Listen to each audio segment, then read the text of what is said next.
से जो उत्तर प्रदेश से है, अखिलेश यादव को सीबीआई ने समन किया है।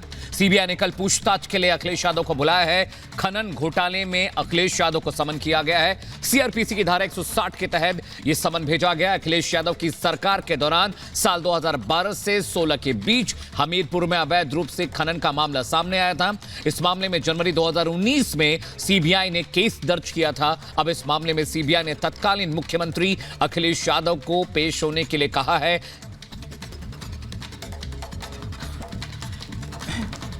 देखिए, मीडिया के माध्यम से ऐसी जानकारी मिल रही कि सीबीआई ने 160 सीआरपीसी की नोटिस आदरणीय अखिलेश यादव जी को गवाही के लिए दी है।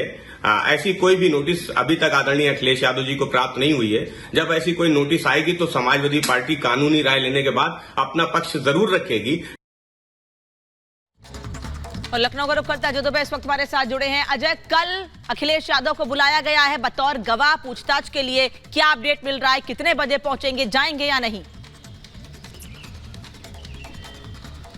देखिए, इसी चीज के ऊपर जो जुडिशियल टीम है समाजवादी पार्टी के अखिलेश यादव के क्लोज जो वकील हैं, जो सहयोगी हैं, अब चर्चा कर रहे हैं कि क्या इस पर करना है। जो ये नोटिस है सीबीआई का हमीरपुर में जो अवैध खनन 2012 से 16 के बीच में हुआ, उसको लेकर ये गवाही से जुड़ा हुआ नोटिस है। अब जो लीगल प्रोसीडिंग है उसको फॉलो किस तरह से करना है, भागीदारी करनी है, पार्टिसिपेट करना है, जवाब देने जाना है या कोई लीगल रिटर्न नोटिस का जवाब देना है, इन सब विषयों को लेकर लगातार चर्चा। और अभी देखना होगा कि क्या इस पूरे मामले को लेकर समाजवादी पार्टी रुख होता है। क्या अखिलेश यादव दिल्ली जाते हैं? इस समय कोई उनके जाने का प्लान है, नहीं है? इसी विषय में जानकारी लेने की हम भी कोशिश कर रहे हैं, पर अभी की स्थिति में कोई भी फीडबैक समाजवादी पार्टी की तरफ से इसको लेकर नहीं दिया जा रहा है। अजय, ये खबर भी आ रही कि निविदा जो प्रक्रिया है उसका पालन नहीं किया गया था। जो पुरानी निविदाएं थी उसको रिन्यू कर दिया गया। कर्मचारियों ने नियमों को, कायदों को ध्यान में नहीं रखा।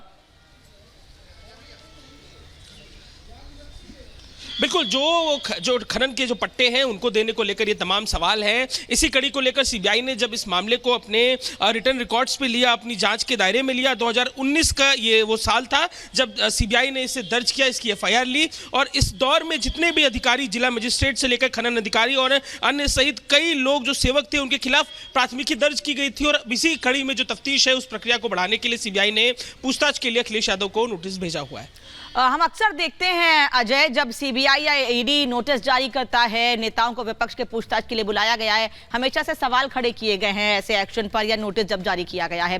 क्या इस बार समाजवादी पार्टी की ओर से कोई बात कही गई है? क्या रिएक्शन है? वो अपने नेता को लेकर क्या बयान दे रहे हैं? देखिए, पार्टी के जो बड़े नेता है अखिलेश यादव का क्योंकि मामला है, इस पर कोई बात खुल के तो नहीं कह रहे, पर जब अगर ऐसा होता है तब क्या होगा, इसके जवाब में कह रहे हैं कि अभी अगर समन होता है तो जो लीगल प्रोसीडिंग होती है उसे हमारी जो पूरी लीगल टीम है, पूरा लीगल सेल है, वो फॉलो करेगी। नोटिस के क्या क्लॉज है, नोटिस में क्या बातें कही गई हैं, क्या जवाब कहे गए हैं, क्या उसका जवाब रिटर्न तौर पर भी दिया जा सकता है, जाने की जरूरत ना हो, ऐसा भी कोई चांस बनता है। इन सब विषयों को लेकर एनालिसिस जो है समाजवादी जो नेताओं, पार्टी के जो नेता और लीगल टीम की जो टीम है उसकी बीच चल रहा है। और यह फैसला जो होगा उसके बाद तय किया जाएगा कि क्या अखिलेश यादव दिल्ली जवाब देने खुद जाएंगे या कोई एक रिटर्न जवाब। बिल्कुल अजय, अहम जानकारी आप दे रहे हैं और देखने वाली बात होगी कल अखिलेश यादव दिल्ली जाते हैं समन के बाद पेश होने के लिए। नहीं, बहुत बहुत शुक्रिया फिलहाल इस जानकारी के लिए।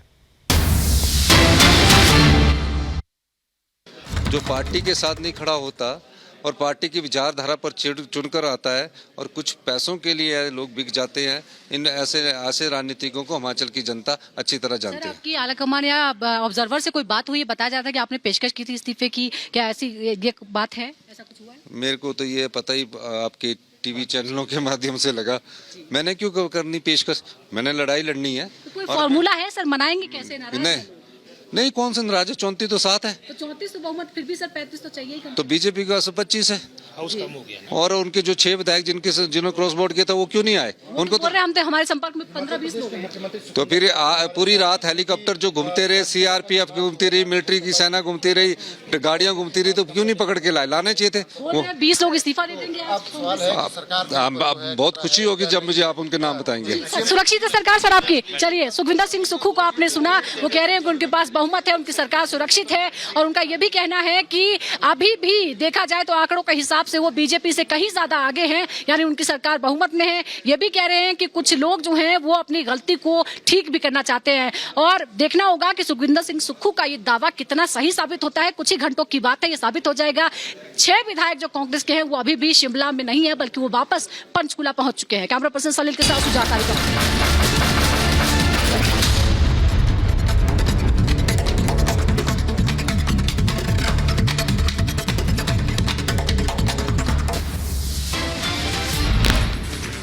हिमाचल प्रदेश में जारी सियासी हलचल पर सीएम सुक्खू से हमारे संवाददाता ने खास बातचीत की है। उन्होंने साफ कहा है कि सरकार नहीं जाएगी, सरकार सुरक्षित है। रिपब्लिक भारत से बोले विक्रमादित्य सिंह बीजेपी में शामिल होने की खबर को अफवाह बताया। कहा कई विधायक नाराज हैं, नाराजगी के कई उदाहरण हैं।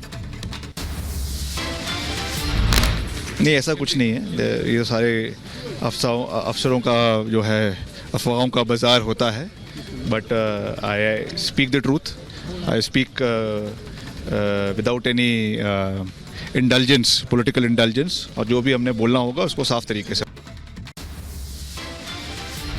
वापस पंचकुला पहुंचे कांग्रेस के बागी विधायक। सुबह पंचकुला से शिमला आए थे कांग्रेस के बागी विधायक।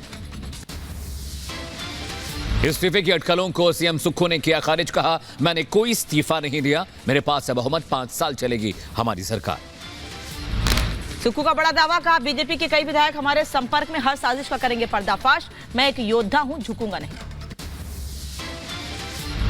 हम अपना बहुमत भी साबित करेंगे और निश्चित तौर पर कह सकता हूं, मैं संघर्ष की राजनीति से निकला हूं और मैं ये भी दावा कह सकता हूं कि भारतीय जनता पार्टी तड़प क्यों रही है। अभी हमारा बजट पास होना है, उसमें वोटिंग करवाइए, और जो उनके साथ गए वो भी कुछ हमारे संपर्क में है। जयराम ठाकुर का बड़ा दावा। कहा कांग्रेस के बागी विधायक हमारे साथ हैं, बागियों ने बीजेपी के पक्ष में वोट किया है, भगवान भी इनकी सरकार नहीं बचा सकता। हमारा सस्पेंशन जिस प्रकार से किया वो दुर्भाग्यपूर्ण है। सरकार बचाने के लिए किया गया, क्योंकि बहुमत नहीं है। कौन डीकेएस आए हैं, कौन आए हैं, भगवान भी नहीं बचा सकते इनकी सरकार को, ये जाना है तय। कांग्रेस के बागी विधायक रवि ठाकुर का बड़ा बयान। कहा मैं बीजेपी के साथ हूं, कल राज्यसभा चुनाव में क्रॉस वोटिंग की थी। बताते हैं आपको हर्ष महाजन जी, आप बीजेपी के साथ हैं, कांग्रेस के साथ हैं? बीजेपी के साथ है, कांग्रेस के साथ हैं आप? बीजेपी आपको बताइए।